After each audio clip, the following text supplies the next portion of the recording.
Clary? I am. I was given by Ruby. Ruby Wax. Sorry about the hair. Very important messages on here. Thank you very much. Welcome. My dream of Africa was wild animals and open spaces, and I'm going to travel the length of Tanzania in search of them. As an Africa virgin, I'm entirely in the experienced hands of Paul Oliver, who runs a camp on the edge of Tarangire, a national park.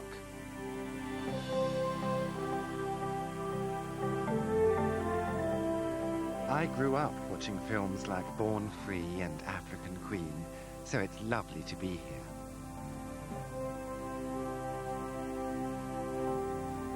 Paul is exactly my idea of a modern big game man, and he can't wait to get me out into the bush looking for things.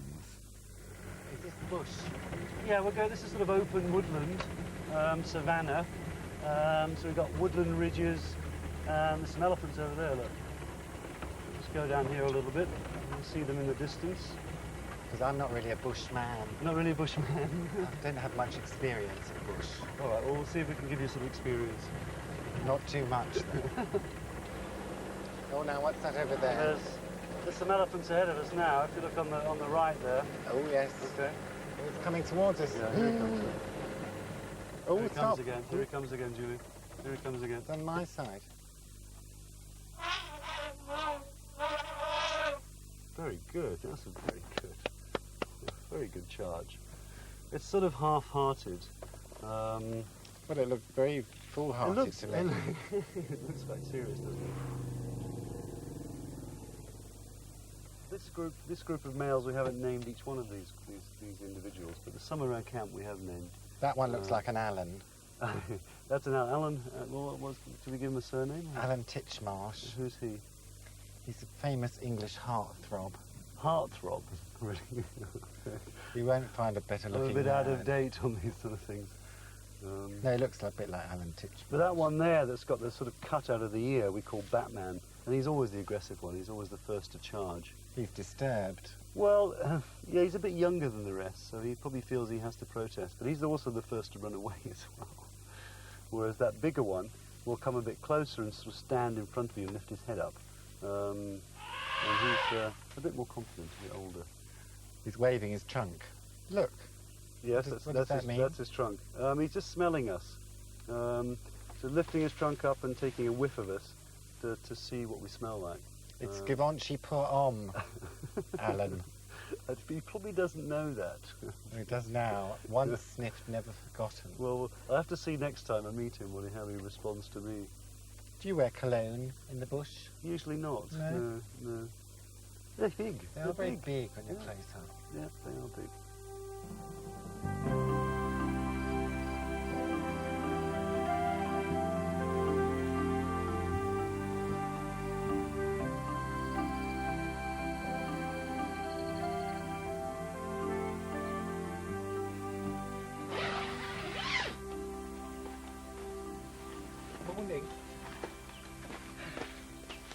Now, you see, even though I'm here in the middle of the bush, it's very important, I think, not to let yourself go. It would be so easy, wouldn't it, to turn into rough old rubbery-faced looking Joy Adamson type. But no, I think it's important to exfoliate, to tone and to moisturise wherever in the world you might be. On to brush your teeth. And personal hygiene. You see, I have all the necessaries here with me. Moisturiser, dry skin relief, Issey Miyake, which I think is an ideal kind of melony smell, ideal for this kind of environment.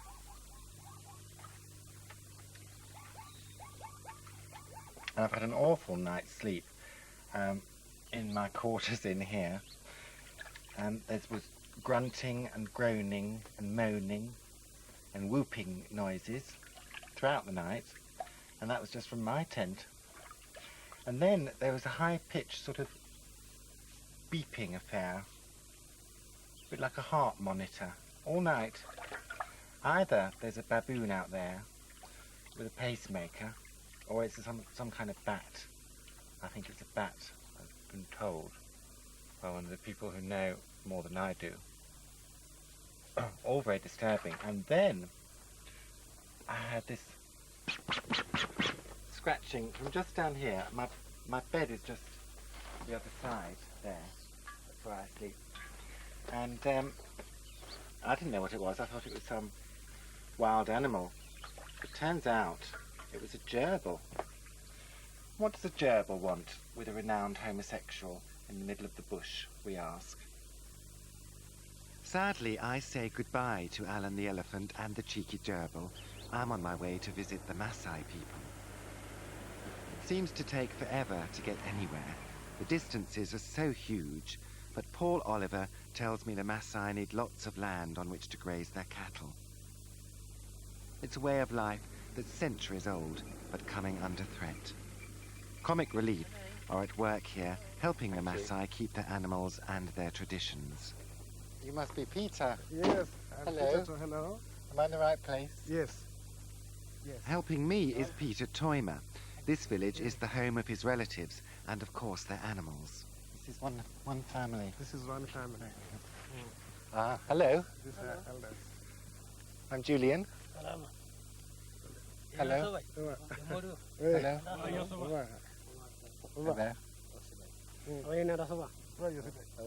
Are these all brothers, Peter? Yes.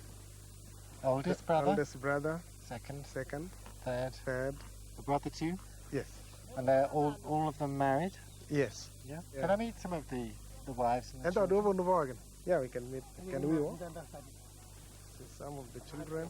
Are these grown-up children here? Yes, yes. Older children. The older children, the young children. You see them in the house. And the wives. Yes? Some are behind the building there.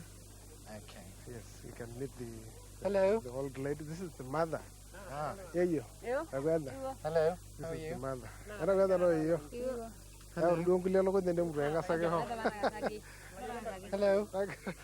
Hello, Soma. Oh, going to headbutt me. Hello. You know, they bend. They Why bend do they like do that? for children. It's greeting. And what should I do? It's just Pat them on the head? Yeah, pat on the head. Ah, Yes, yes. I'm sorry, I didn't mean to apologise. Yeah. Didn't mean to upset the baby. Yes. I can't help noticing that everyone wears fantastic jewellery, men as well as women, and there's an almost obsessive fondness for a sort of red tartan, which could be a big fashion hit in the UK next year. I've been admiring your ears for some time now, and it's just fashionable. Yes. It's all the rage Yes. to have a big hole in your ear. Yes. I've seen some people who are just boasting, really, but they take the hole and they sort of do earlobe acrobatics and hook it over the top of the ear. Yeah. Can you do that?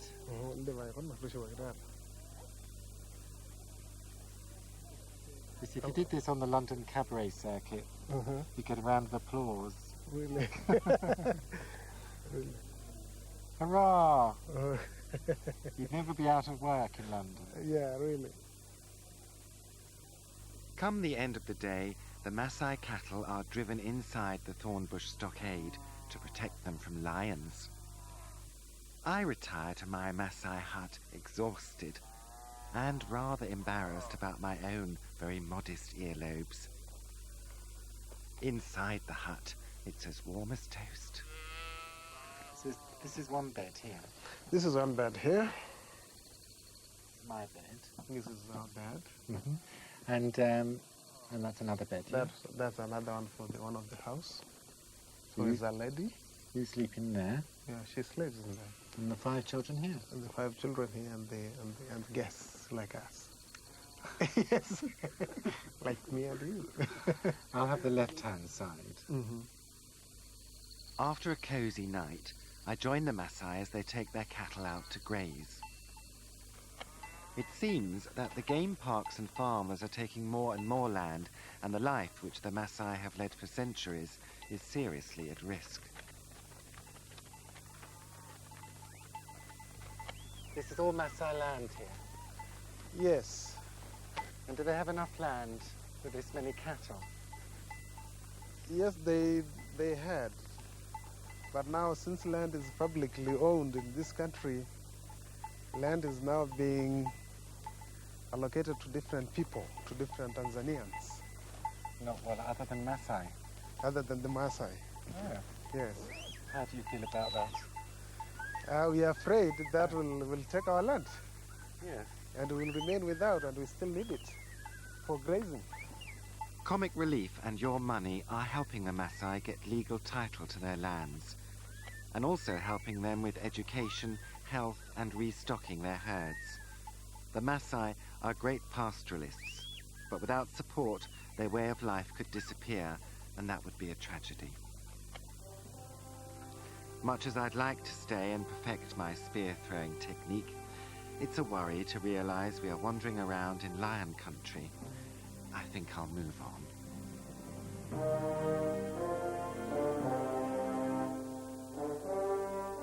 Even today, it's not easy to get to Lake Tanganyika. It's mind-boggling to think what it must have been like in the times of famous British explorers like David Livingstone. He actually walked here all the way from Zanzibar.